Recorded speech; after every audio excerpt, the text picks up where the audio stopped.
Hey, Here. Hey Claire, how's it going? good. How are you? Here, wait, can you hear me? Yeah, I can hear you. Can you hear me? Yes, now I can. How you doing? I'm good. How are you? Pretty good. I just have to get set up real quick and then I'll be good in like 1 minute. Totally fine. Don't worry about it.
Janet, how are you doing?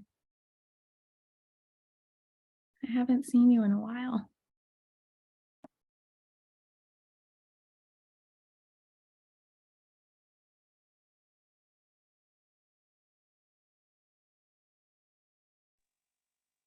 Claire, was that you talking to me? Yeah. Oh, sorry. It was telling me you're recording, so I didn't hear anything you said. How are you doing? I haven't seen you in a while. I'm all right. I'm trying not to lose my mind between Yep. school and internship and kids, and Yep, I get it that. was a birthday weekend this last weekend, so crazy, crazy, crazy. How are you? Pretty good, pretty good. You know, Are you still doing your internship, or did you already finish it? no, so I continued with them from the summer and I'm continuing with them through the fall and spring. Yeah, I'm doing the same. Yep, fun times. Where are you interning? With El Rio, I'm doing PDR, Okay, cool.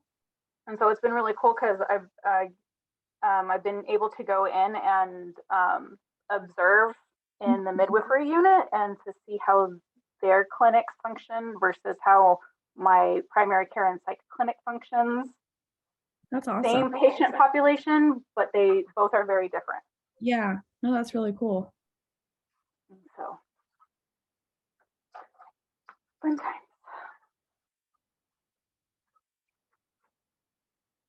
And you're taking a gap year, or you're getting ready to apply? So I actually just decided I'm going to apply in the spring for the 2024 cycle. Okay. Yeah.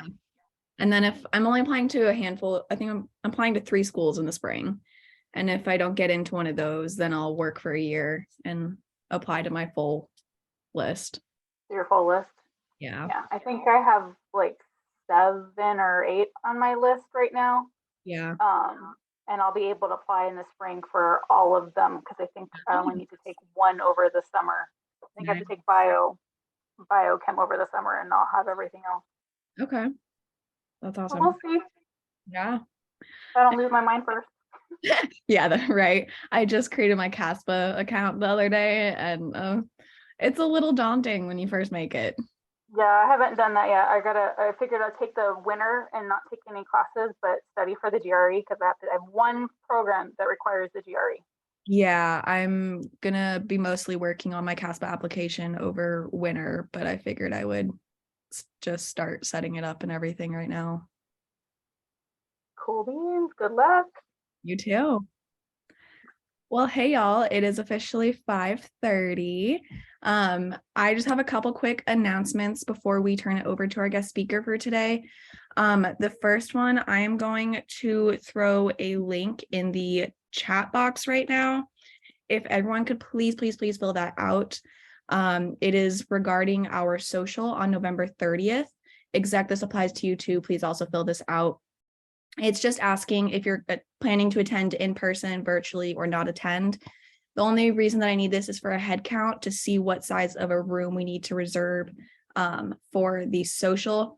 But just a reminder, there will be a Zoom option as well in case you would prefer to attend virtually.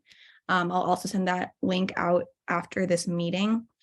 And then the other reminder that I have for everyone is our percentage event this Saturday at Scented Leaf from 9 a.m. to 9 p.m. If you can, bring all your friends so we can get some money saved up for this club so we can have more socials in the future. And make sure to say you're with PPAH at checkout. And yeah, feel free to email me or whatever if you have any other questions. But without further ado, I believe our guest speaker is here.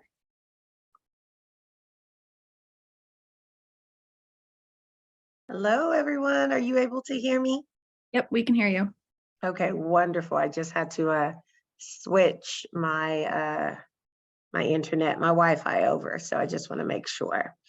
All right, I'm going to pull up my presentation just shortly, but I want to go ahead and just introduce myself to everyone. It looks like there's a great turnout here. My name is Veronica Coleman. I'm an associate professor with the UT Southwestern PA program here in Dallas, Texas.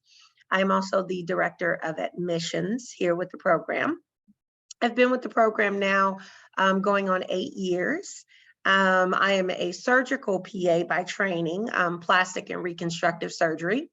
And currently I practice here on campus at UT Southwestern with the Department of Surgery and the Division of Surgical Oncology.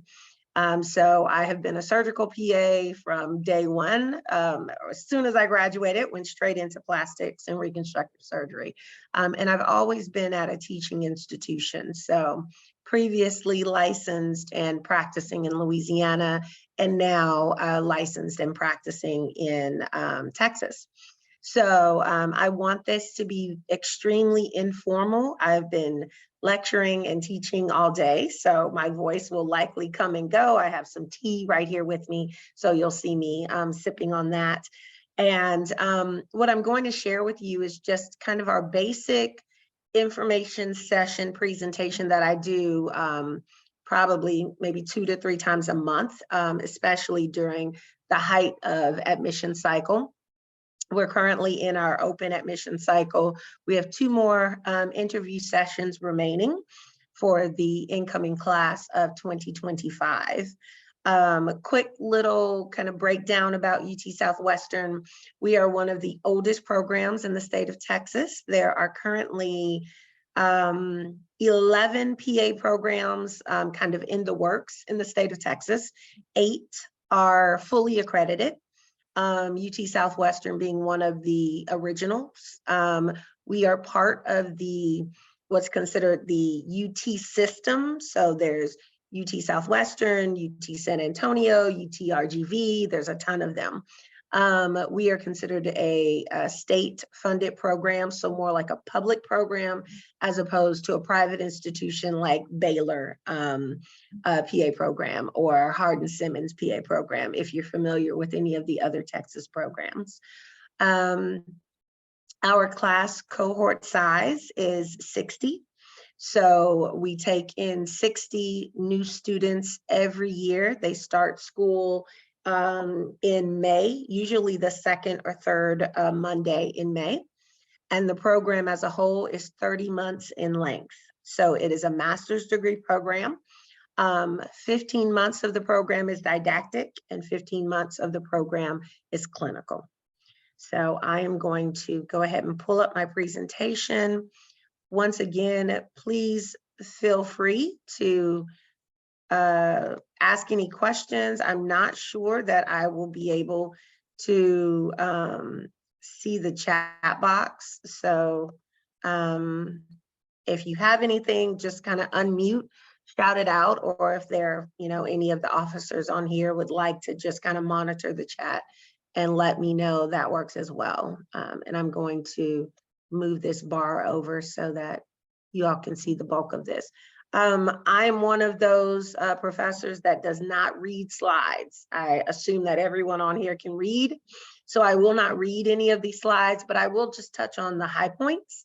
And really my main purpose for doing this, the reason why I love doing info sessions, and I've traveled all over now doing info sessions, is to really just provide you all with useful takeaways. And these useful takeaways can be applied to any PA program, not just UT Southwestern. So I don't get paid extra to recruit for UT Southwestern, but this is just in general. I truly do love the PA profession. I think it was the best decision I made in terms of career. And so that's my main goal, is really just to kind of grow this profession and advocate for future PAs. All right, we're going to go ahead and start. I always start with the definition.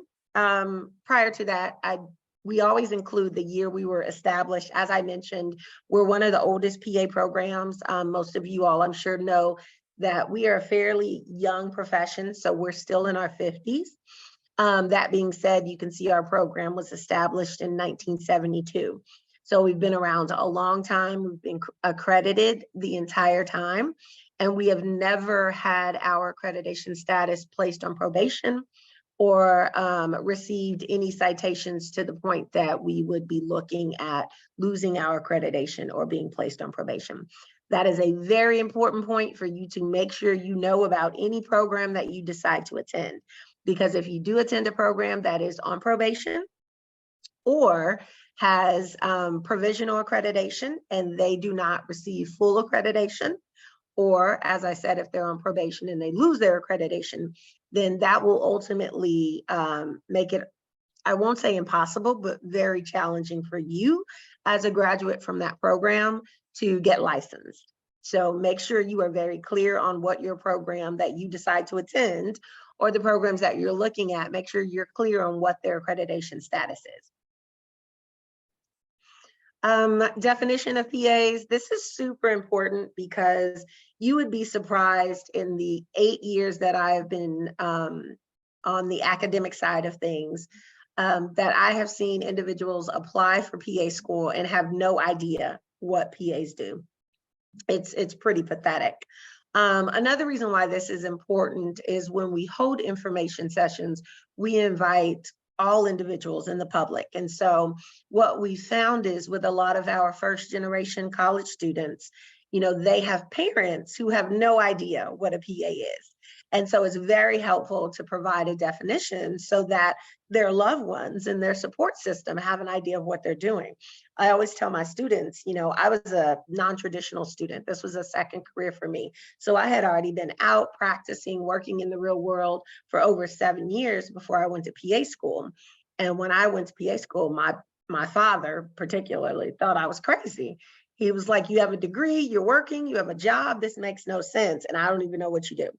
And it wasn't until Dr. Oz brought his PA out on television that my mother actually called me and said, you know, wow, is this what you do? And I'm like, yes, been doing it a while, but it wasn't real. It didn't have an actual face or a name until they saw it on television. So definitions are super important. Big takeaways here, of course, is understanding that this is a licensed profession and that once you pass your boards, you are pretty much able to practice medicine in any state or country where PAs are recognized. The only additional step you must then do is obtain a license in those individual states or countries.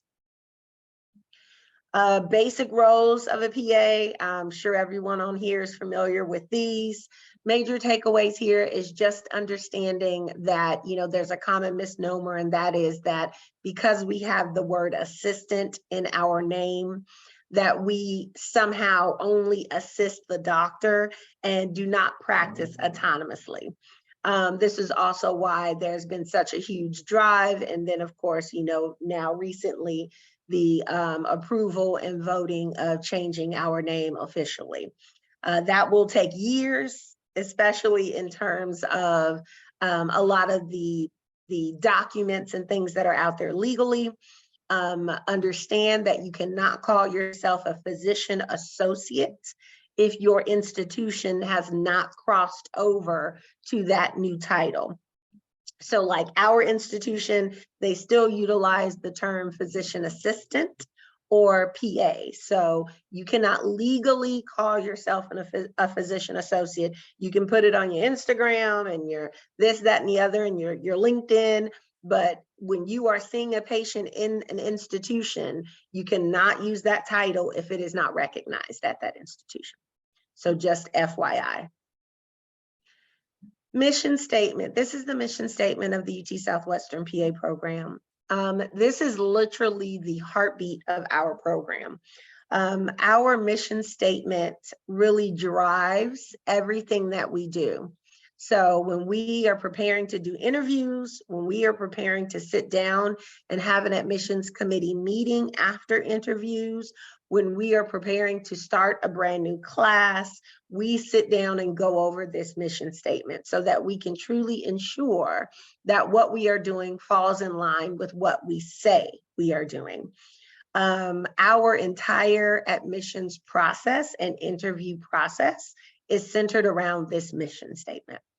So when people ask, what are you looking for? What do you guys want here at your school? I always say, please go back to our mission statement and our vision statement.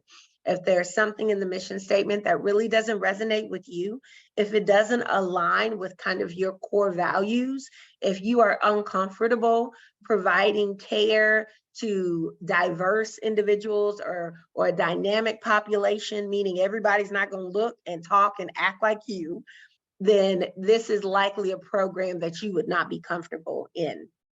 If you are wanting to pursue something that is more specialty based, then this would not be a program for you, because our goal is to educate primary healthcare providers, because Texas is a huge state with a lot of people that have no access to healthcare. So this is not a surgical PA program like some of the other programs, UAB being one of the most popular surgically focused PA programs. So once again, another big takeaway when you start looking at PA programs and reading their mission statements, you want to make sure that you find something that really resonates with you, because 2 to 3 years is a long time to be somewhere that you are unhappy, especially if it's clearly stated in their mission statement, you know, the types of patients that they want to take care of, the types of students that they're looking for their program. National demographics, this really kind of covers what I just said, which is that Texas is huge. I'm not from Texas. I'm originally from California, but Texas is a huge state with a lot of people and a lot of individuals that live in medically underserved communities. So a lot of our education is very focused on those individuals. All of our students rotate at the county hospital called Parkland, so that they are exposed to wide populations of individuals that have had little to no access to healthcare. And then upon graduation, the goal is to get them back out there, back out into those areas where they can fill the gap. Employment outlook, I think all of you all at this point in time know that this is a phenomenal career. There are tons of stats and all the stuff you see here. Yes, you'll make money. It's a very lucrative career. The longer you work, the more specialized you are, depending upon, you know, which environment you work in. You know, you can make, you know, sums greater than some physicians. We have some PAs here at this state institution that make more money than some physicians do. Now they likely work long hours, and they probably work in neurosurgery or ortho, but you know, if your primary goal straight out of college is to make a lot of money, it is definitely possible. But just understand that, you know, your ultimate goal should be to provide competent and compassionate care to all patients. So we're going to dive in now to very specific information about our program. This is kind of our need to know slide here. All of this is available on our website. I believe it's all in bold letters and is probably on the first page under requirements. We have the same deadline every year. CASPA opens, all application materials, everything is due by September 1. The semester starts in May, as I mentioned, usually the second or third Monday. We do now offer what's called a boot camp, and it is a 3-day-long program that is offered to all students in the School of Health Professions. So that would be PA students, PT students, clinical nutrition, prosthetics and orthotics, and soon to be genetic counseling students. And it is really designed to kind of give you a little introduction to what to expect coming into, you know, professional graduate school. It's designed to let you meet some of the students that have done well in the first summer, students that have struggled in the first summer, and then introduce you to a lot of the resources that are available within the institution. And so it is not mandatory, but it is highly recommended. And what we found is that we're seeing a lot more success in our students during that first semester, instead of it being more of a washout semester, because it truly is just the basic sciences in that first semester. So it should be the only part of PA school that kind of feels more like just regular undergrad before you dive into kind of the meat and potatoes of PA school. As I mentioned, it's 30 months long. Your average PA program is anywhere from 2 to 3 years in length. Ours is right smack dab in the middle, 30 months. Minimum GPA, overall GPA and science are the same, and that's 3.0. And that must be a 3.0 GPA calculated by CASPA. So if CASPA calculates your GPA at a 2.9, then it will not meet the minimum requirements. We don't go back and recalculate. We receive over 2,500 applications every year for 60 seats in the program. And so because we don't outsource applications, that means all of my faculty review applications. So the last thing they actually have time to do is calculate GPAs. So we allow CASPA to do that, and we use what CASPA calculates. This is a super busy slide. I always recommend that if someone's truly interested in the program, that they snap a picture of this slide or make sure they visit this section on the website. These are all of our requirements. And so just quickly kind of running through them, because we are a state program, meaning state funded, in order to meet requirements for this program, you must have a bachelor's degree that is acquired from the United States or Canada. So we do not accept international degrees. It does not matter if it's an international degree in medicine and you are a doctor of whatever in Colombia. If you do not have a bachelor's degree from America or Canada, you do not meet the requirements. And so you must meet those requirements first. If you have a master's degree, you can waive the GRE. So we do require the GRE. We do not have a minimum score that is required, but we do require the GRE unless you have a master's degree, once again, from the United States or Canada. We do not require patient care experience or healthcare experience, but we do recommend it. So we don't have a minimum because it's not required. So we have some students that have, come to the program and they've had 0. And then we've had some that were former nurses or EMTs and they have thousands of hours. So not a requirement, definitely recommended. I consider that to be like an application enhancement. And definitely makes you more competitive. A competitive number of patient care or patient contact would be 200 hours or more. That would be a competitive number.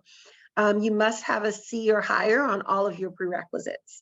Cannot be a C-, must be grade of C or higher. When CASPA calculates a C-, it actually turns into a D. So it must be a C or higher. I've already covered the GRE. Another requirement of our program is that all of your prerequisites must have been taken within the past 10 years of your date of matriculation. So for a lot of non-traditional students who have taken, the organic chemistries and those kinds of things several years ago, if it is greater than 10 years from your date of matriculation, then you must retake those courses.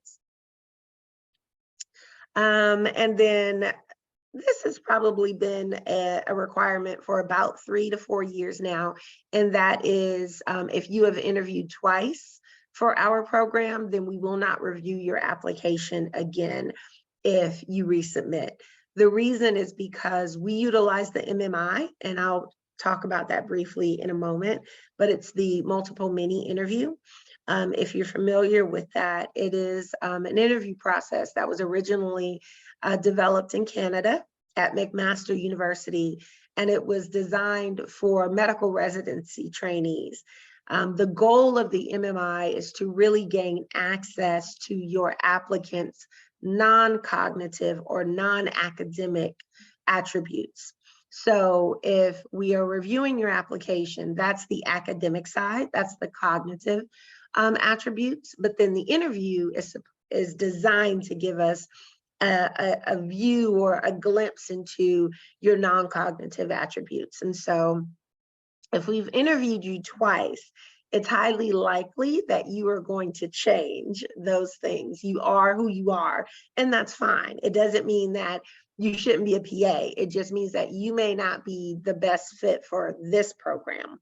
So that is why we don't think it's fair to continue to have you submit your application via CASPA and be charged, because of course you're charged for every program that you send your application to. And so we don't see that as a transparent, fair way of letting our applicants, basically save their resources. Because if you submit after 2 interviews, it's likely that things will go the same way that they went before. So it's just a waste of money.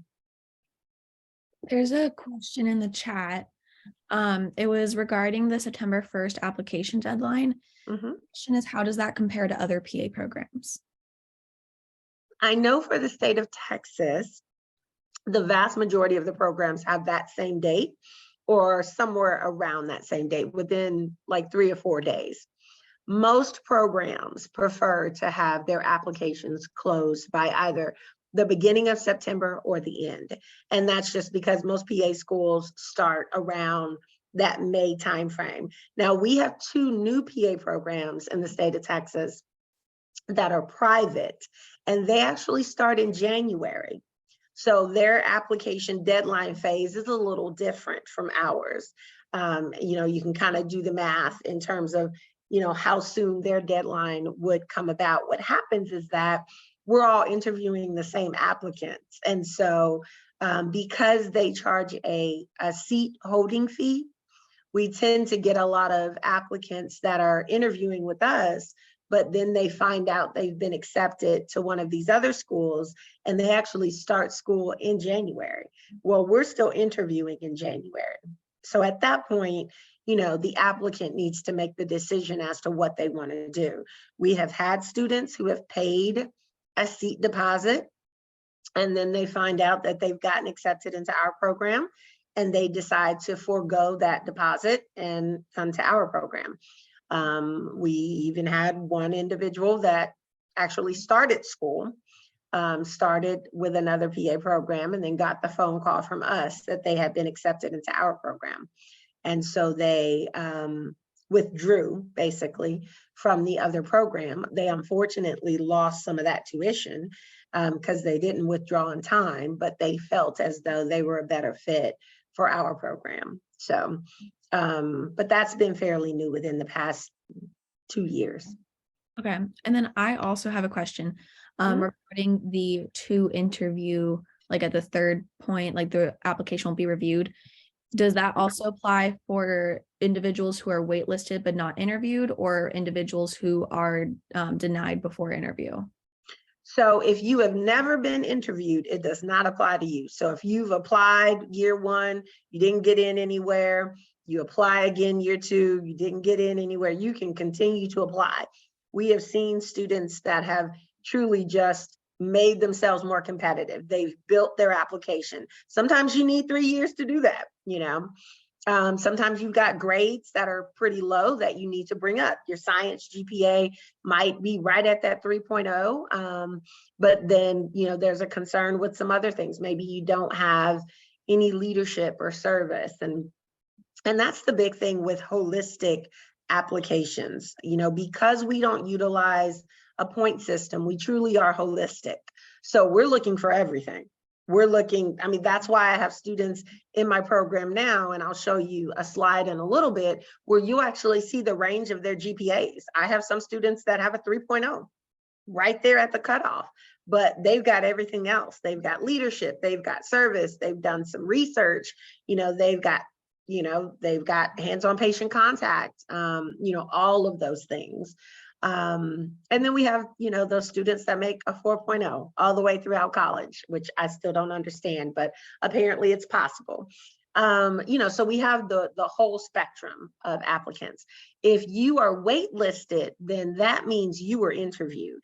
we don't waitlist anybody that wasn't interviewed. So if you are waitlisted, and unfortunately, if you're waitlisted twice, we will not review that application again.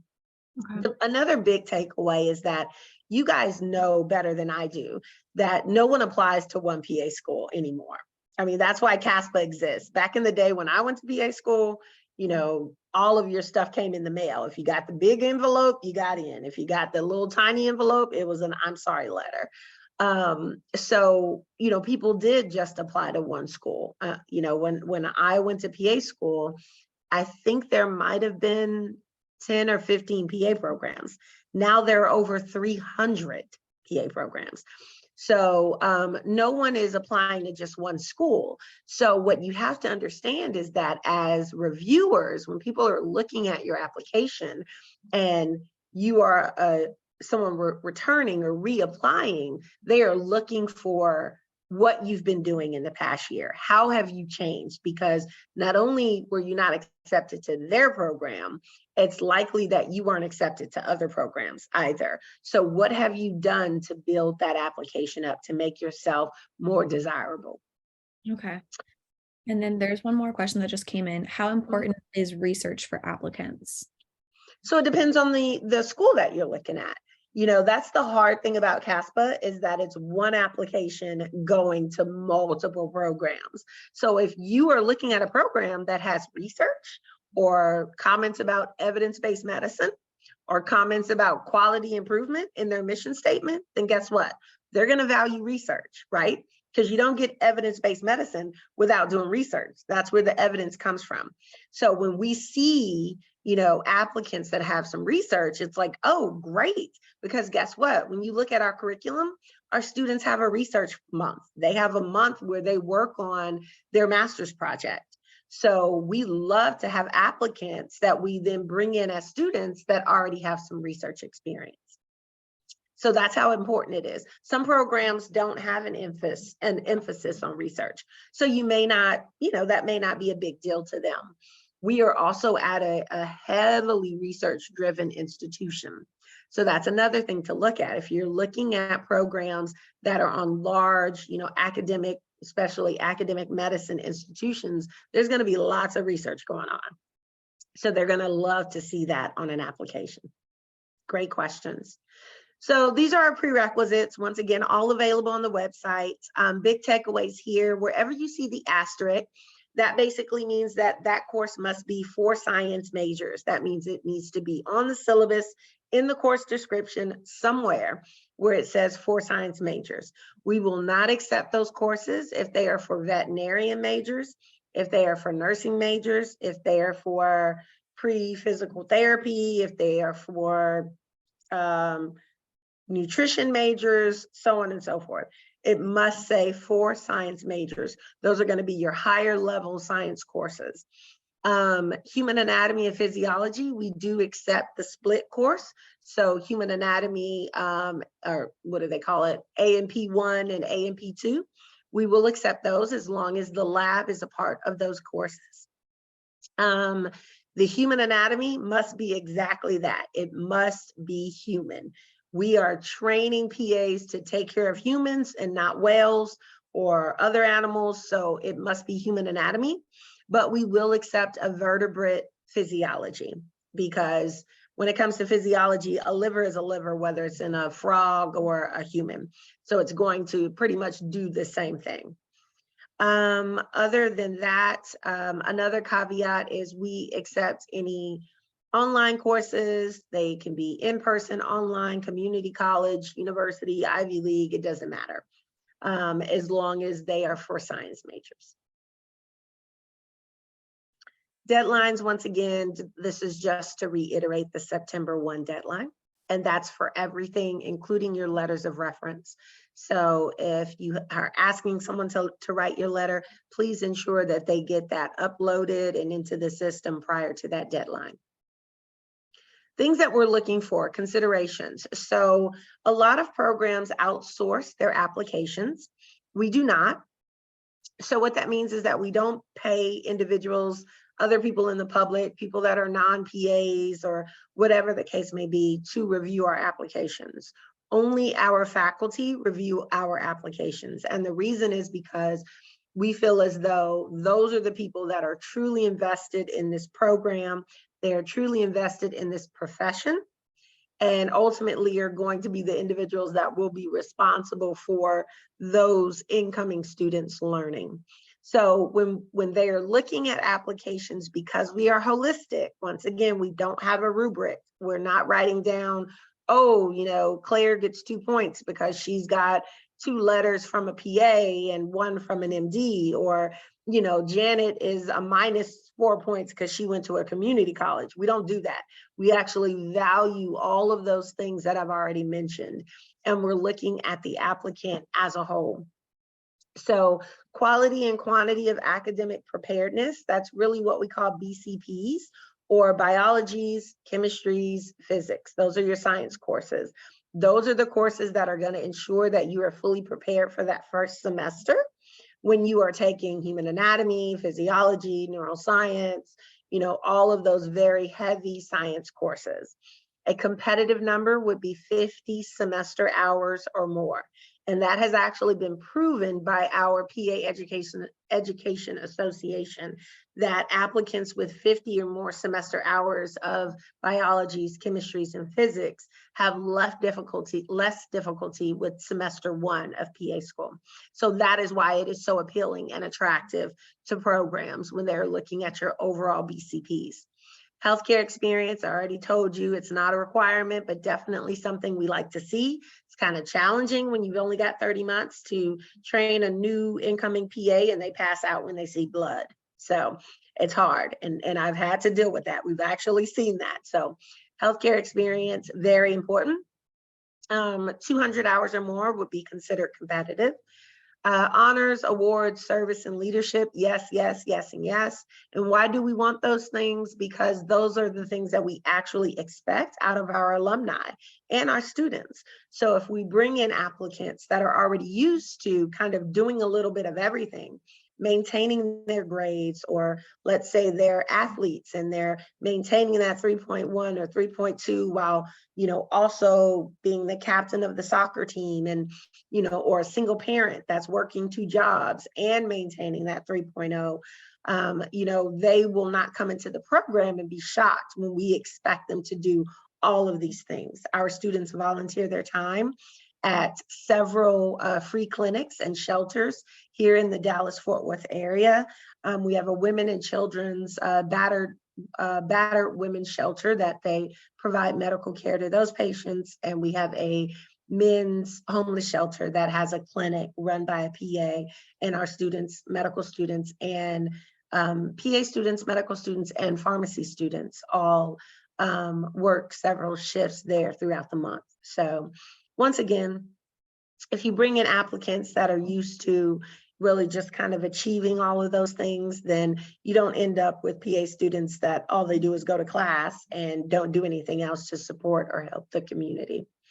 Letters of reference, 3 are required. We will review all of the ones that you submit, but 3 are required. Be mindful about who you ask to write your letters. Make sure you don't give them too much information. So if your dream PA school is Baylor Medical, you know, PA program, and you're submitting that letter through CASPA, remember it's going to everybody. So I've seen many, many letters where the person writing the letter is just trying to do you a favor, and they say, oh, I've known Katie Courtney for the past 6 years, and she's an amazing student, and it has always been her dream to attend Baylor's PA program. Well, I'm on the other end, sitting over here at UT Southwestern, and I want Courtney's dream, you know, or Katie's dream to come true, and I'm not Baylor. So, you know, I'm just gonna send well wishes and hope that she gets into Baylor. So really be mindful about what you share with those individuals when they're writing those letters, okay? And with that being said, also make sure that you are asking people that can really attest to all of the things that they're going to be asked, because before they upload that letter of reference for you, there is a checkoff list that they have to fill out. And it actually asks them how long they've known you. in what capacity, and then it asks them to rate you on several things, like your ability to communicate in an oral fashion, in a written fashion, how you respond to criticism, how you respond to feedback, how do you deal with conflict resolution. So it asks quite a few questions. Are you self-aware? That's a big one. If I see an application and the person writing the letter of reference checks average or below average, I don't want that person in my program, because 30 months is not enough time for me to teach you medicine and ensure that you're self-aware enough not to kill somebody. So we don't have enough time to teach those things. So make sure that you're asking people to write these letters that truly know you enough to provide you with that, very important letter, but also answer those little checkoff questions about you. It surprises me how so many applicants don't know about that. Your personal statement, huge, probably one of the most important parts of your application. It is usually the make or break for a lot of applicants is their personal statement. Pay attention to the prompt, very simple prompt. It's basically like, what made you want to become a PA? Nowhere in that prompt does it say, please provide me with the Google definition of what a PA is. But yet and still 30 to 40% of the applications that we review start off with a Google definition of what a PA is. And so for us, that's just a waste of space and a waste of your very few characters that you get to utilize. Another common mistake is misspelling the name of the profession. I have seen hundreds of applications immediately denied or rejected because of that. There is no apostrophe S in our title at all. There used to be long time ago, back when most PAs were white and males. So there is no apostrophe S. Make sure you know the title of the profession that you say you want to be in. And then lastly, understand that not everyone has a dramatic, life-changing moment that, changed their path of life and all of a sudden they want to become a PA. That doesn't happen. So the dramatic openers that a lot of people are using, that a lot of applicants are being told to utilize per these folks that are getting paid to tell people how to write their personal statement, make sure that you are applying to a program that actually wants that, because the vast majority of them don't. I'm actually on the CASPA steering committee, which is a national committee through our education association called PAEA. And I sit on that commission with 10 other individuals that are directors of admissions for other programs across the US. And none of those people want those kinds of personal statements. So be mindful about what you're writing. If it doesn't sound realistic or believable, it's highly likely that the person reading it is not going to believe it either. And then just make sure you don't make the mistake of purchasing or paying someone to write your personal statement. Most of those people are not just writing one. And now CASPA actually has individuals that are going through looking for those types of false, letters and false statements and essays. And they are sending out notification to all programs when they locate that. So don't even get caught up in that craziness. I mean, if this is what you want to do, it should be easy to talk about why you want to do it. I mean, it's that simple. So competitive applicants, this is kind of what I've already covered. I did mention, of course, our minimum GPA. A competitive GPA would be a 3.25 or higher.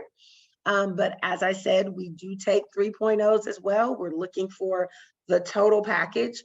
I feel like nowadays, because there's so many pre-PA programs, we're seeing students or applicants that are coming in with some of everything, because the pre-PA clubs are making sure that they get volunteerism, service, leadership, that they're getting all of those things. So you really should not be seeing applications that just have a 4.0 GPA and nothing else to add to that.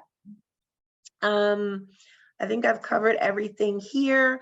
One thing I do want to take a few minutes to talk about, and that's the essay in terms of revealing or answering or clearing up any red flags in your application. So if you are a re-applicant, you need to address that in your personal statement. Do not submit the same essay. Every program has access to all of their applications from the year prior and the year prior and the year prior. So do not submit the same essay. Number one, it's poor form. Number two, it's lazy. Number three, if you haven't done something in a year and they didn't take you that year before based off of that essay, 9 times out of 10, they're not going to take you for sending the same one. Okay. So make sure you provide some updates about what you've been doing. You know, how have you made yourself more competitive? How have you increased your hands-on patient contact? Whatever the case may be.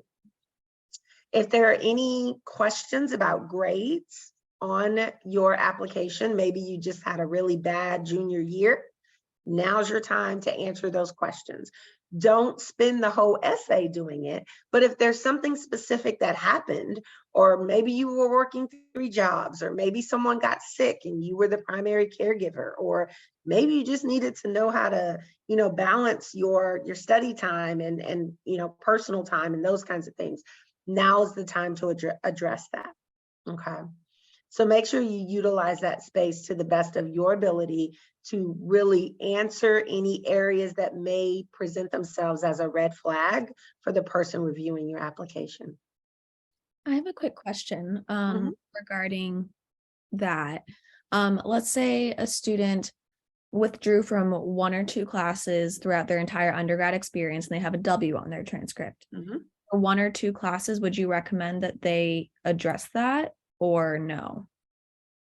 If they retook the classes later on at some other point and got something well over a C, there's no reason to readjust to address that. If they withdrew and just never took them again, and they are something along the science line or the healthcare line, I would definitely mention what the heck happened. Yes. And if you have taken the MCAT, you need to address that, because going to PA school does not require the MCAT. So if you thought you were going to go to medical school, you need to address that, because a lot of PA program admissions individuals, we are not trying to pull in people that want to be doctors. I want students that want to be PAs. I didn't go to PA school because I couldn't get into medical school. In fact, it's more competitive and it's harder to get into PA school than it is medical school. So you need to be very clear about that. All right. You don't just take the MCAT because it's a Saturday. You took it because at some point you wanted to go to medical school. So please take a moment and provide a little insight into what changed your mind. You know, I have a lot of, once again, first-gen students or students that are, you know, they have immigrated here from somewhere else, and in their family, all they know is doctor, lawyer, and engineer. And so they were kind of pressured by family to become a physician, and they didn't want to. They wanted to become a PA. So you just need to explain it. That's all. It's that simple. And it doesn't take all of your characters to do that. Okay. And then any community service, always, always, always a plus. This is what we're looking for. If you remember, I mentioned our interview process. We're looking at non-cognitive skills. We are looking at bringing in applicants that can excel in 30 months and come out and be amazing providers. I actually just met with our 3rd-year students whose last day of PA school is Friday. And in 30 months, I mean, they have evolved into these amazing, you know, providers that really, really are all totally dedicated to patient care. So another thing that you'll notice from this slide is there's a lot of things listed here that you kind of really should have got at home, right? You shouldn't be coming into anybody's PA program expecting them to teach you humility. If you lack humility, do not go into medicine. And I'm glad this thing is recording. I'll say it again. If you lack humility or you are not a humble individual, you have no place in medicine, period, at all. All right, admissions process, it's a rolling process. Most programs utilize some form of rolling admissions, meaning as those applications are coming in, we're looking at them, we're inviting people in for interviews, and we just continue doing so all the way until we finish our interview process. These are a few slides that are just going to kind of break down, give you an idea of what our cohorts look like. So the class of 2024, these are our first year students. We received over 2,000 applications. We held 174 interviews. We enrolled 60 students. As I mentioned, our cohorts are only 60 in size, 45 females, 15 males, 6 non-Texas residents. Of note, because we are a state program, we are held to a legislative rule that says we can only admit up to 10% of the total enrolled cohorts of the program from out of state.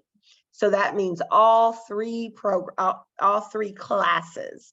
So we can only admit about 18 out of state applicants to our program because we are a state funded program, meaning we receive state funds. So yes, priority goes to Texas residents. Yes, they do. Although with this soon to be incoming class of 2025, we already have 8 out-of-staters that we have selected. So we are actually receiving more and more out-of-state applications as time goes on. These are their averages in terms of GPAs, age, and GRE scores.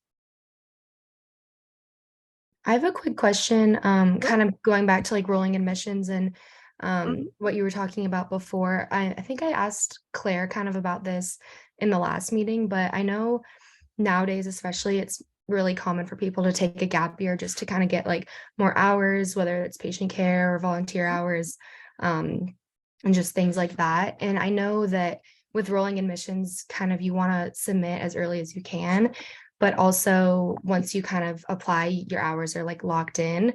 There's no way to kind of like update your your clinical hours or your volunteer hours during that like whole year period, right? You can kind of just, the work is more just like for your own experience and like to address maybe in your interviews, but kind of like what you submit is like that's kind of where you're yes, set, so that's exactly right.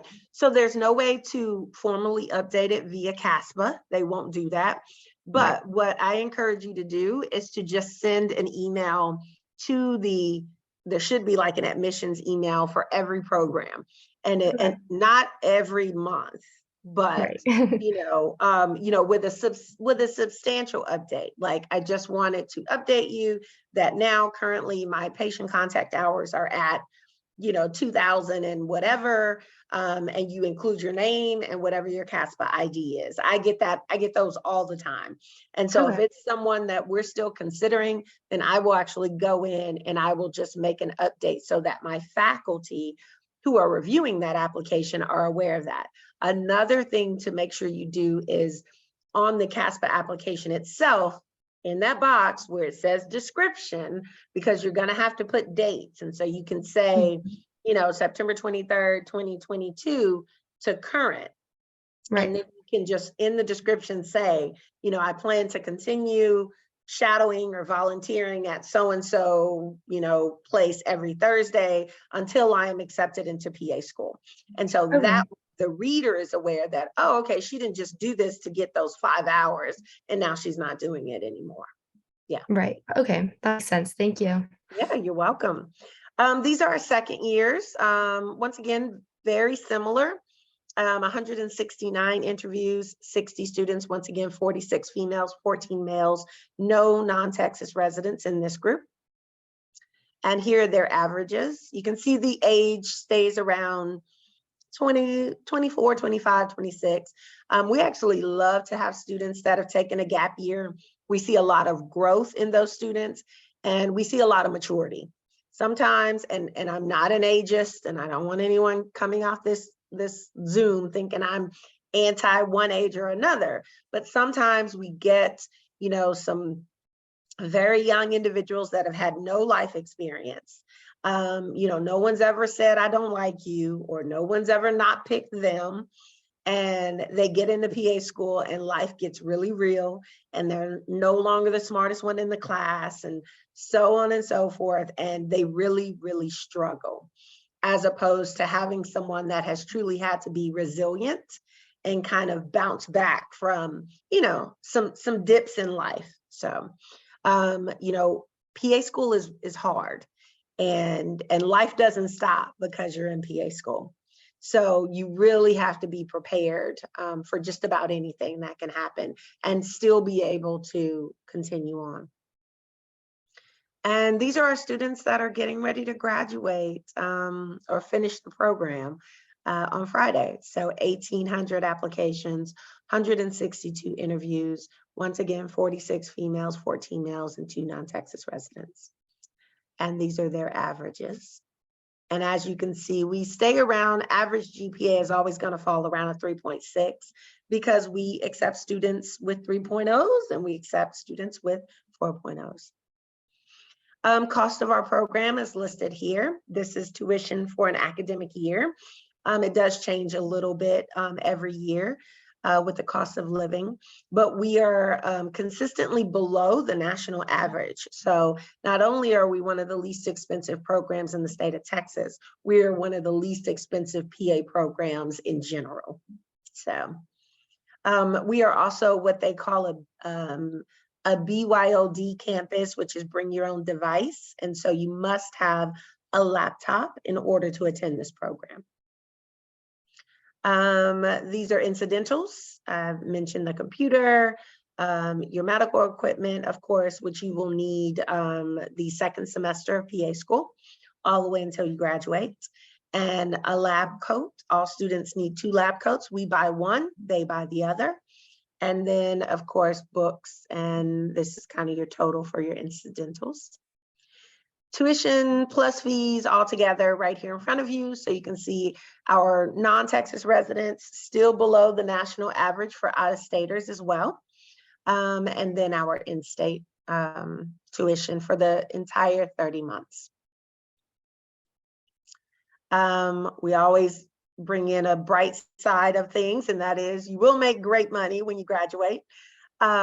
Texas is an extremely PA-friendly state. Our Texas PA legislators, the TAPA group, they are very active. About 3 years ago, there were over 8 laws passed on behalf of PAs. One which included our ability to sign death certificates.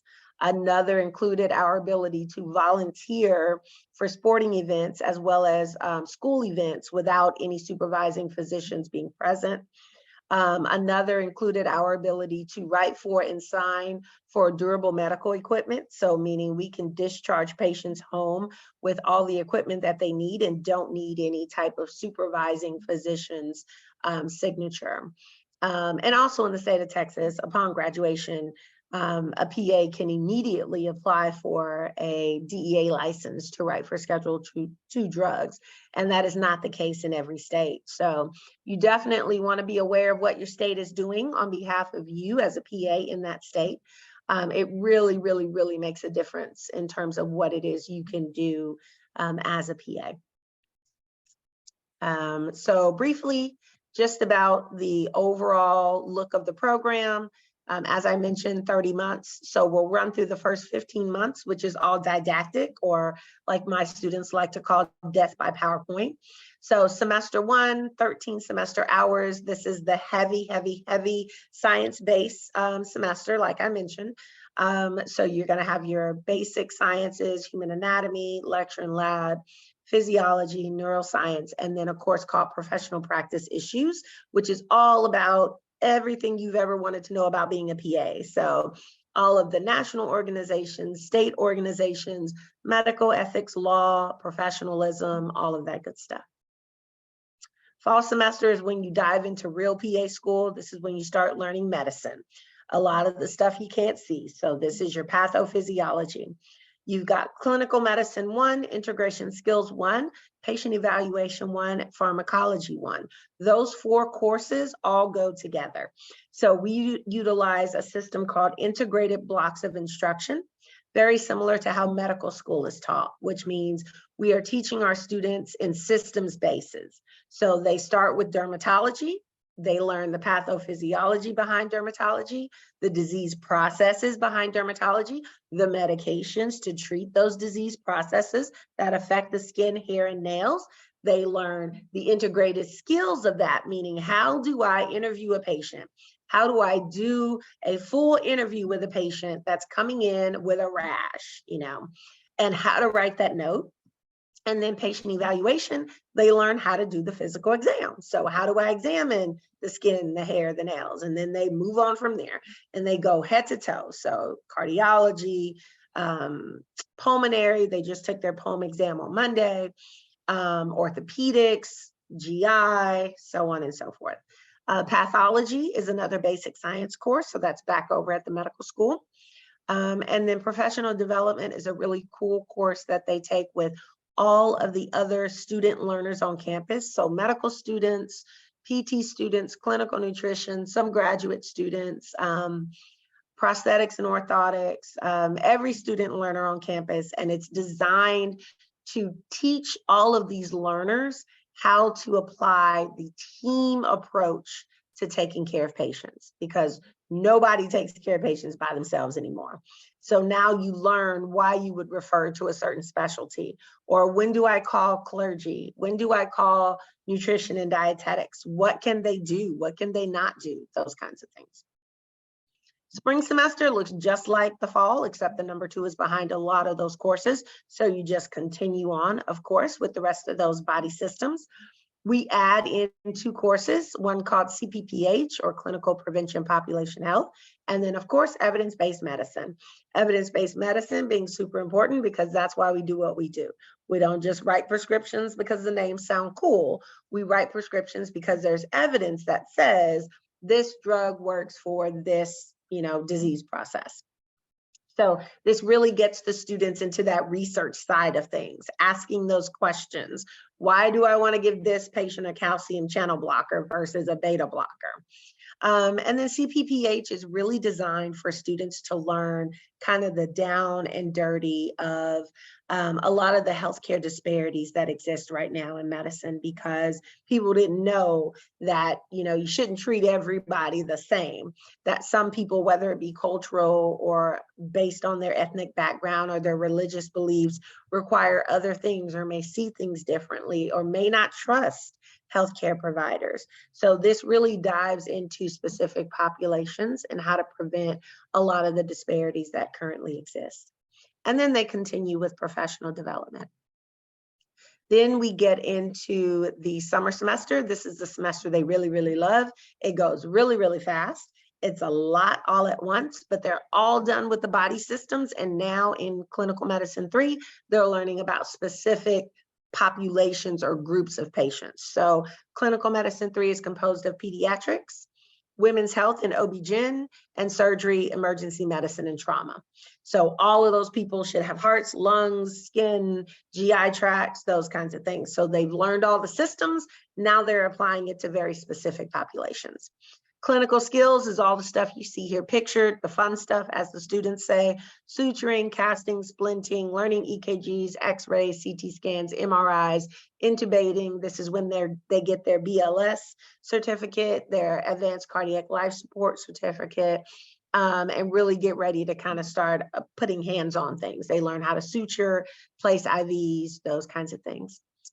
Patient eval 3 just steps up their physical exam skills another level. So now they're working with actual patients who come in with a chief concern, and they're applying all the things that they learned from the semesters before to interview, write notes, do a physical exam, come up with a differential diagnosis and an assessment and plan. So it's real medicine. And then psychiatry, because it really doesn't fit anywhere else. So it's during summer too. So that's the didactic 15 months as a whole. These are some of the highlights here.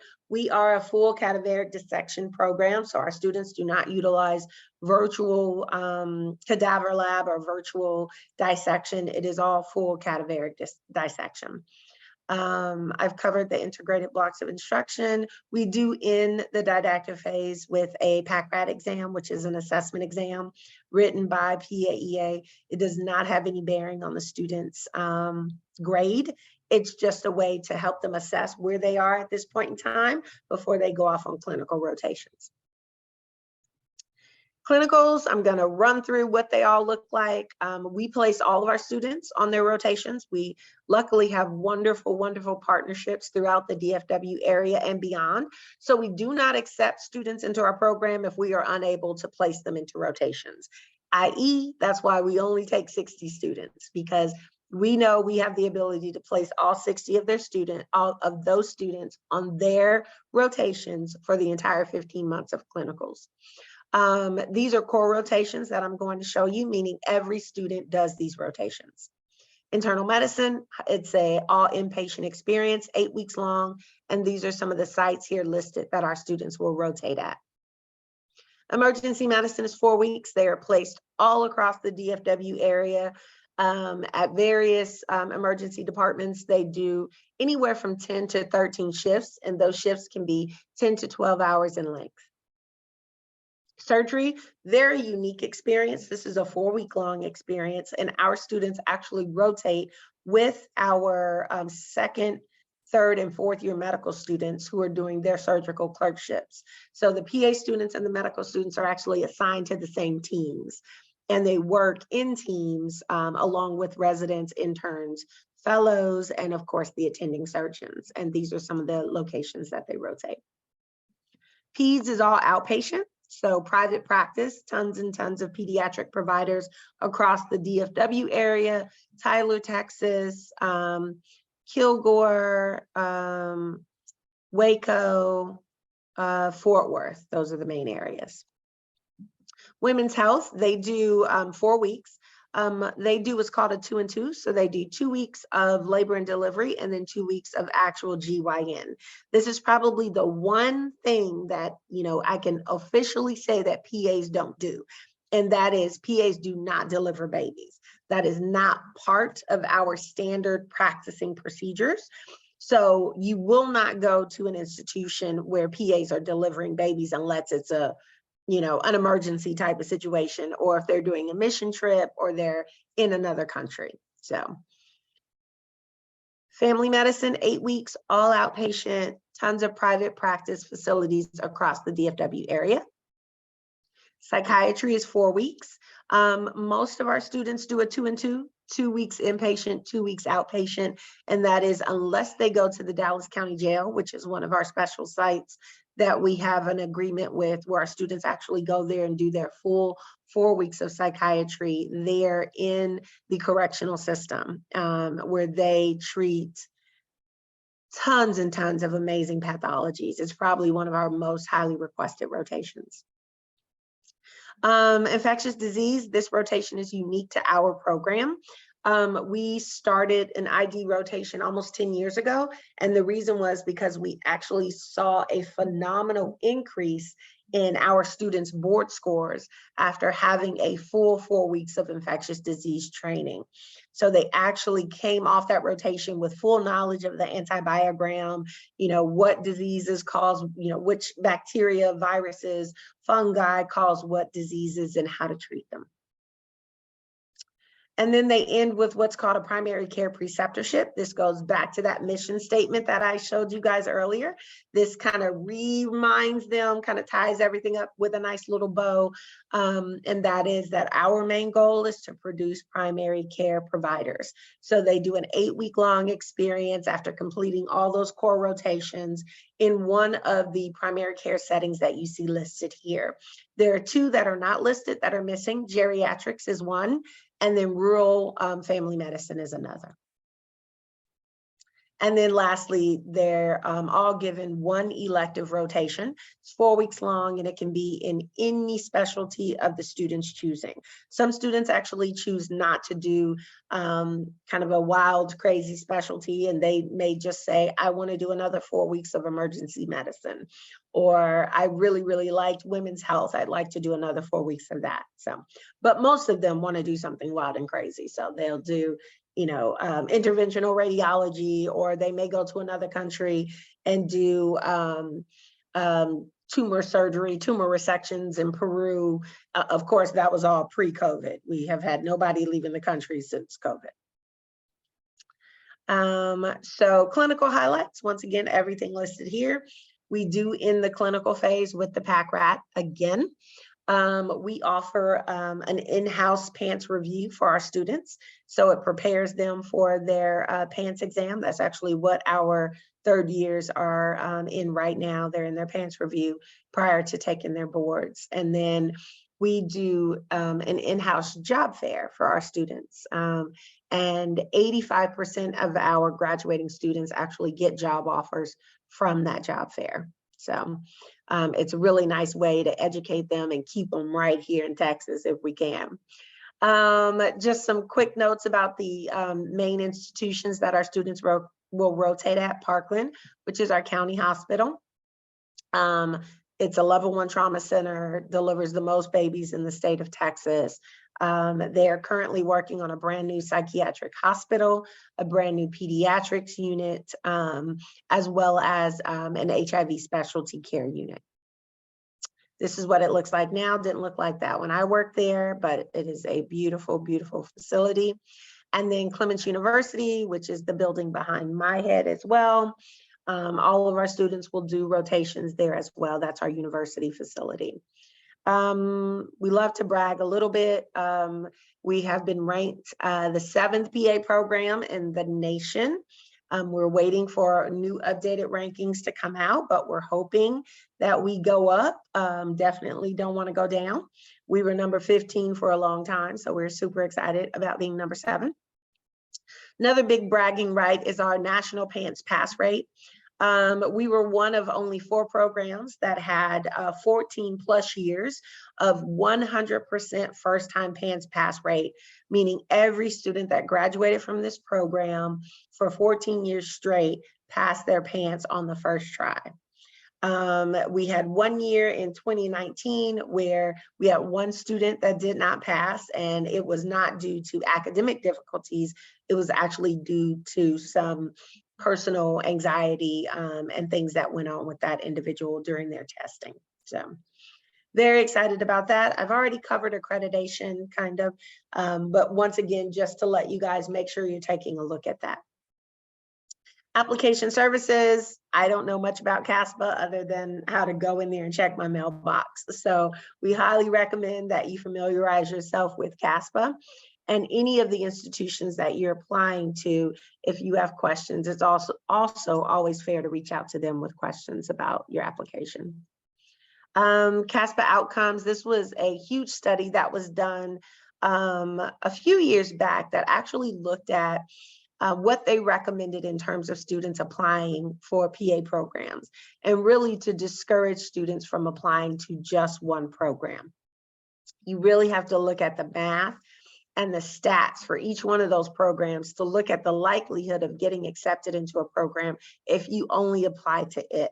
For UT Southwestern, that statistical analysis showed that you have a 4% chance of getting in if you only applied to UT Southwestern. So what PAEA found is that if you only applied to one program, you had a 25% chance of acceptance, and it's actually less than that now. But what they also discovered is that if you applied to up to 12 programs, you increased your chances to 49%, so almost 50%. That's still pretty pricey. So what we recommend is applying to at least 5 programs. It's literally a $400 investment into your future, and it definitely pays off in the end. So if you are an individual that must stay in a certain state, or you don't want to cast a broad net and go out of state, then look within your state and find 5 programs, if you've got 5, that you really, really like and apply to those. If you're willing to cast a broad net, then of course that opens up the door for other programs. This is our website. Highly recommend you visit the website if you have any additional questions or specific questions. There's also an email address that you can send any follow-up emails if you have, questions about certain things.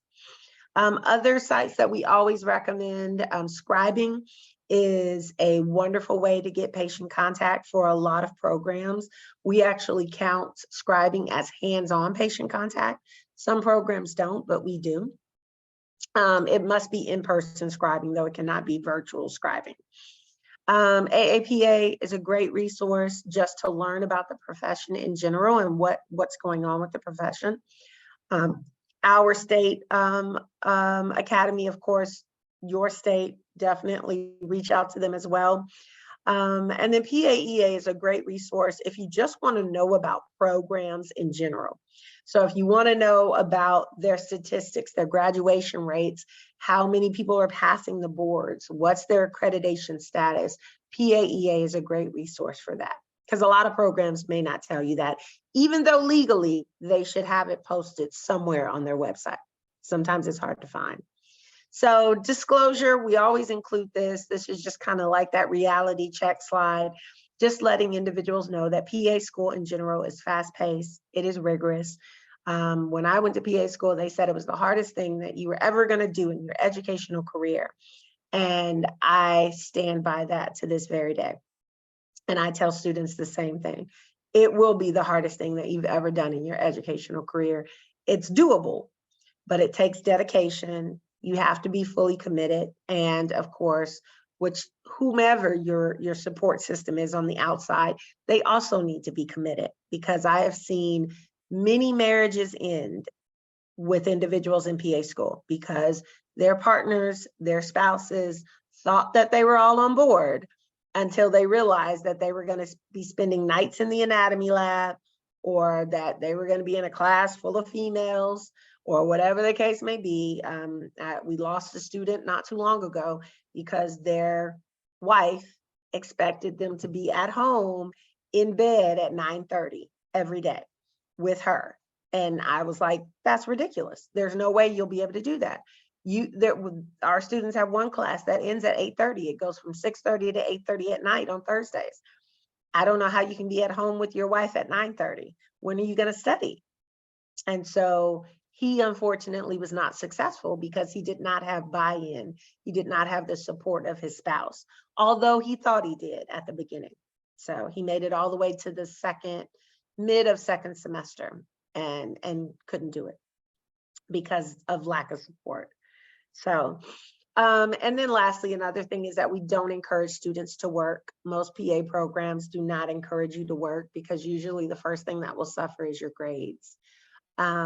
Nowadays that they have things like Uber and Uber Eats and all that, students find a way. We've had some students that were police officers. We've had some that were paramedics, and they found ways to work, on the holidays and on the weekends. So once again, we can't tell you not to, but it's not encouraged. These are our faculty here. We always like to show their faces. We have an amazing, diverse faculty with all kinds of backgrounds. They come from all specialties. We have 3 alumni on faculty, which I think speaks volumes about the program, that you could educate students and then they want to come back and teach there. So Dr. Bradley Guidry is an alum. Her background is in hypertension and cardiology. Professor Bethany Grubb, she's an alum, and she's also a fellowship trained dermatology PA. And then Dr. Venetia Orcutt, she's our associate program director. She's an alum, and her background is in infectious disease and HIV management. This is Dr. Lorette Deckett, our medical director. Her background is in pediatrics and adolescent medicine. Professor Lori Hill, her background is in orthopedic surgery. Dr. Summer Sengupta is our only non-healthcare provider on faculty. She is our director of research. So she calls herself the resident nerd. She's a basic scientist. Professor Laura Mattingly is our director of academic education. Her background is in pulmonology.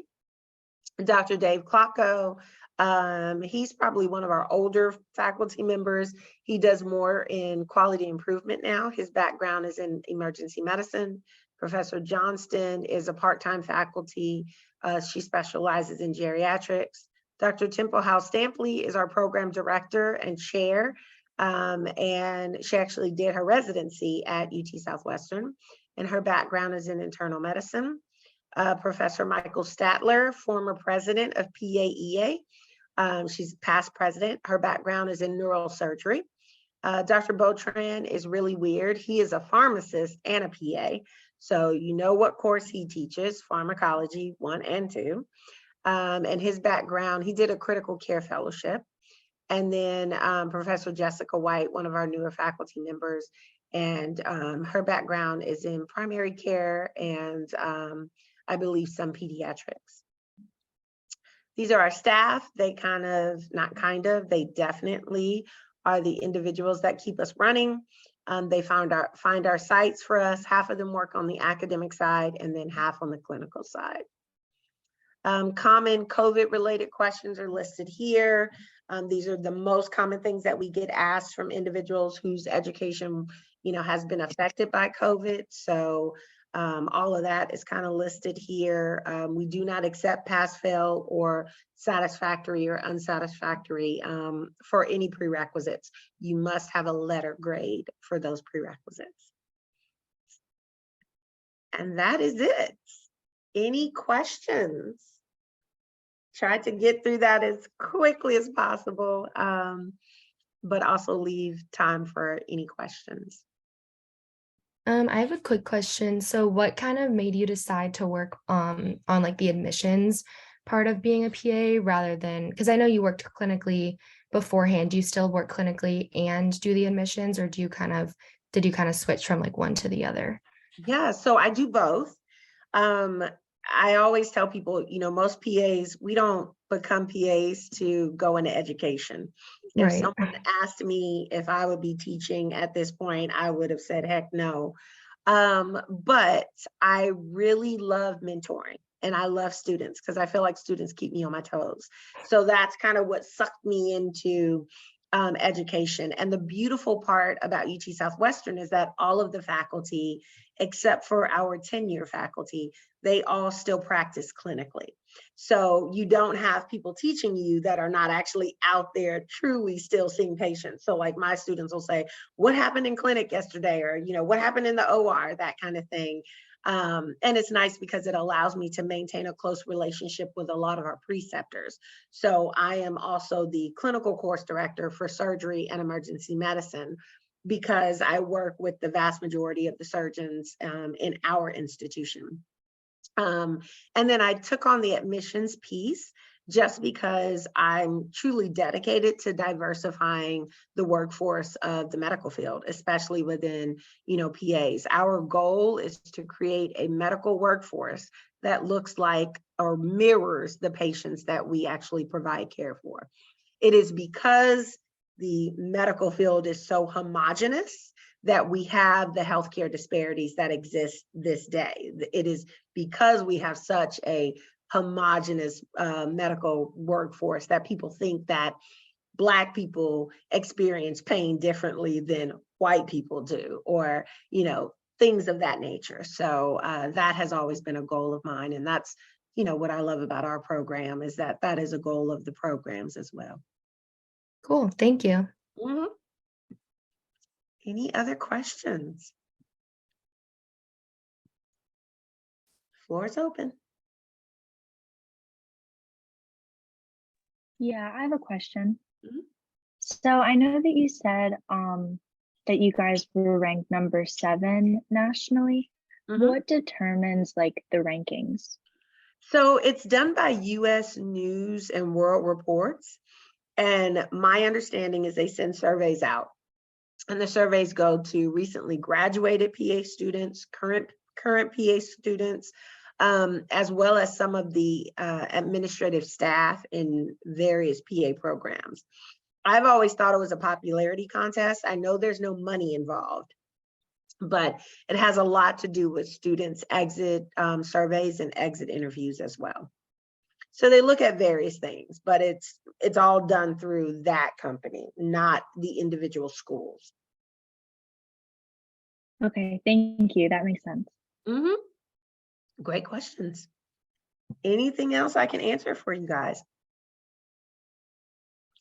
What does it say? What would you, hold on just a second, let me open this. What would you say are some common qualities or standout features from the best personal statements you've seen? Honesty, transparency, less of the flashy pow wow zang moments, you know, as I was riding my horse through a field of poppies kind of stuff.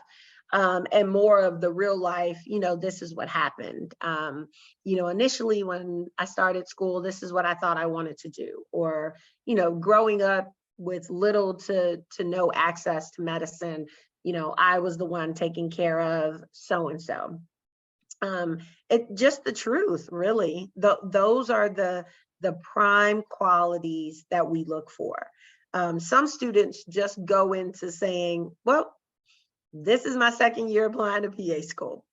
Last year I applied and I didn't get not one interview, and wow, was that humbling. And I bet it was, you know, especially if you're a student that's only made straight A's and you felt like everyone always wanted you and you were, you know, that kind of thing. It can definitely shake you to your core. So, you know, just being honest about it and then saying what you've been doing. Yeah, it really truly is answering the prompts and not trying to add a lot of that extra stuff to it.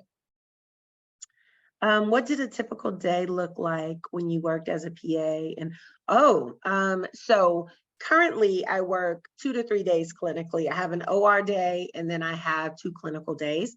And then all the rest of my days are dedicated to the school.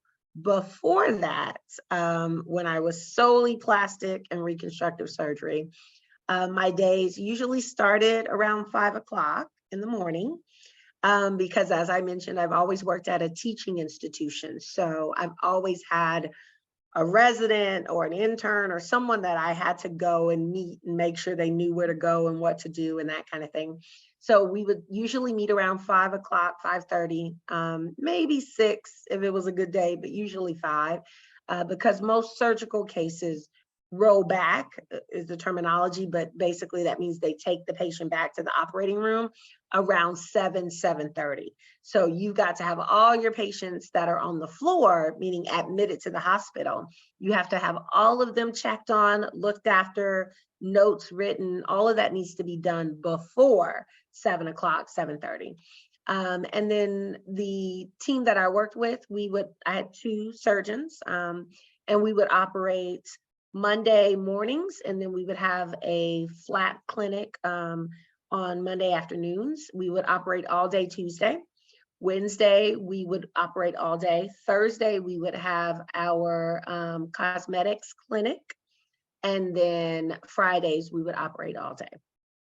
So I would start, like I said, around 5 or 6, and my days could end anywhere from 6 on a good day to 8 or 9 o'clock at night, just depended, you know, depends on what was going on. Because I was the only PA, I was kind of the main source of continuity because it was just me and then my 2 main attending surgeons, and then we would have a different resident every month or so. So I was the main source of continuity. And then when I moved to Texas, I came to Parkland where they have a plastic surgery residency. So I was previously at a place where there was no plastic surgery residency, and that's why we would have all kinds of interns. So it's a little bit different if you work in a specialty at a teaching institution and they have a residency there. Then you'll have pretty consistent residents, and they start to learn, you know, how to close things. They start to learn the techniques. And so it gives you, you know, I didn't have to come in as early because they were rounding on the patients that were in-house or the interns were. And so I would come in just in time to go to the OR and scrub in and then work clinic. So can you talk about what interviews are like? Yes. So MMI, multiple mini interview. Please, please, please read up on that if you interview anywhere that utilizes an MMI. Most PA programs now use some version of an MMI. We were actually one of the first PA programs to use the MMI at all. So we are very old school. We have 10 stations. Each station is run by a faculty member, one faculty member, and each station lasts 7 minutes. So you get 7 minutes in each station. As I mentioned, the MMI is designed to gain access to those non-cognitive attributes. So you walk up to an office door, there's a prompt on the door, and it may say, walk into the room, greet the person on the other side, and answer the question on the table. Another one may say, walk into the room and begin the conversation with the person. So there are various different scenarios, and it can be all kinds of things, because every program will do what they call blueprint their stations. And so their stations will be very specific to what they're looking for. The main key with the MMI is that you should just go in there and be yourself. When people try to prepare, and this is a proven study, back to evidence-based medicine, right? A proven study has shown that when applicants try to prepare for the MMI or do what someone else has told them to do, they actually do worse. So it is really designed for you to walk in there, spur of the moment, and do whatever it is that Janet would normally do, or whatever it is that Lily would do, and not do what Bethany told Janet to do. That's not, that it won't work. And it is very easily seen when someone is doing something that is outside of their normal character, or if they are not being themselves, especially when you have 10 stations. So you may fool the first person, but you likely are not going to fool the 7th, the 8th, the 9th, and the 10th one. So it really is all about being yourself. A lot of our applicants say they have a good time, that they really enjoy the experience. So what made me pick surgery as my specialty? I always loved doing everything with my hands as a student. I loved every time we got to learn a new skill. I love suturing. That was why I picked surgery. I thought I wanted to do women's health. And then after doing 40, 50 pap smears, I was over it, didn't want to do it ever again. So that was not my love. And then I thought I wanted to do dermatology, but everything looked like a rash to me. So once again, it was not for me. But surgery was, I felt like I got to use all my technical skills there. And then I love post-op care. So that's why I picked that. I know some PA schools suggest having a reference letter from a professor. Is it important? Is it okay if reference letters just from health? Yes.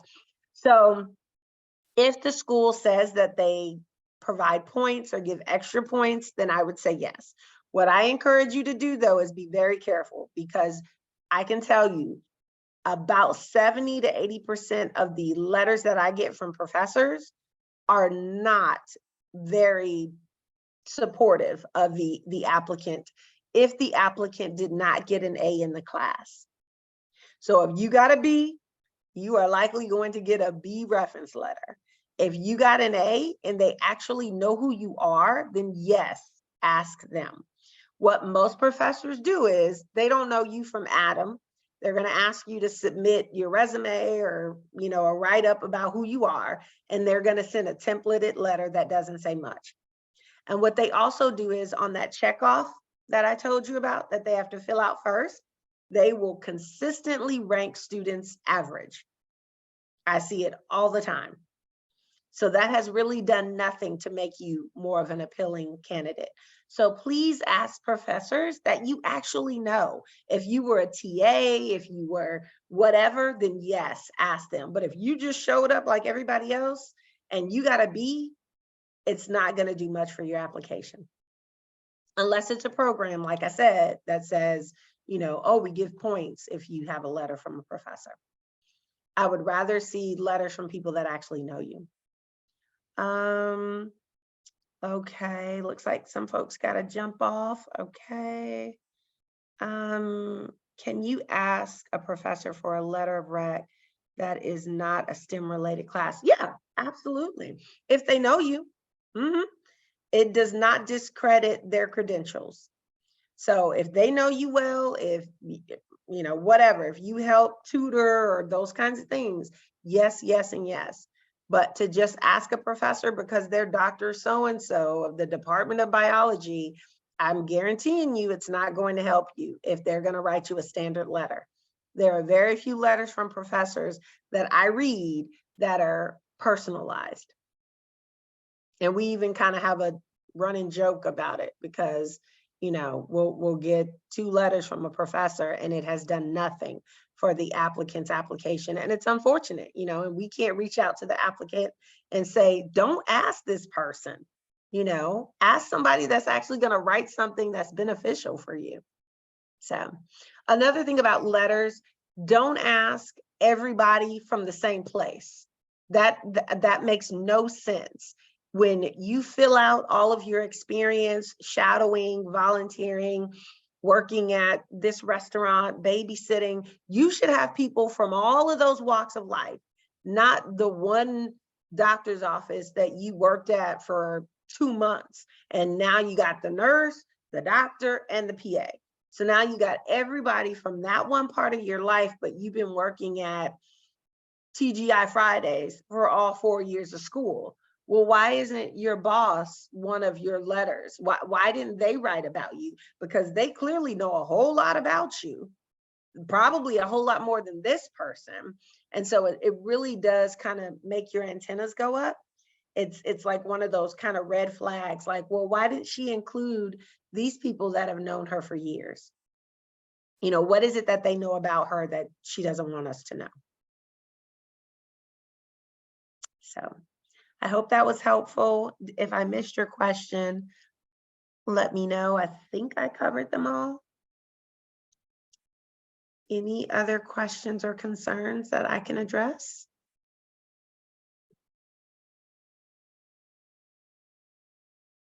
No? All right. Well, I recommend lastly, anybody that is concerned about cost of PA school, to look into the National Health Service Corps. They have an amazing scholarship that they offer that students can actually get before they even start PA school. And they will reimburse your tuition if you work in a medically underserved community upon graduation. So highly, highly recommend it.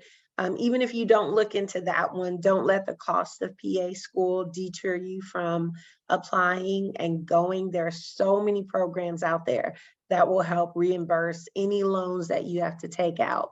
So, you know, I don't want anyone to let that stop them. Far too many applicants decide not to apply because of cost alone, and I don't want that to be a barrier.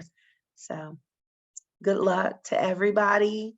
There are CASPA fee waivers if anyone struggles with the cost of applying or the application fees. So look into CASPA fee waivers. They have those, they are there. Just a simple application. And if you guys have any other questions, feel free to email me or reach out to Katie. She has my contact. But thank you guys for having me. Thank you so much for coming. Yes, you. you're welcome. Have a great evening. Bye, y'all. I will see you at the social in a couple weeks.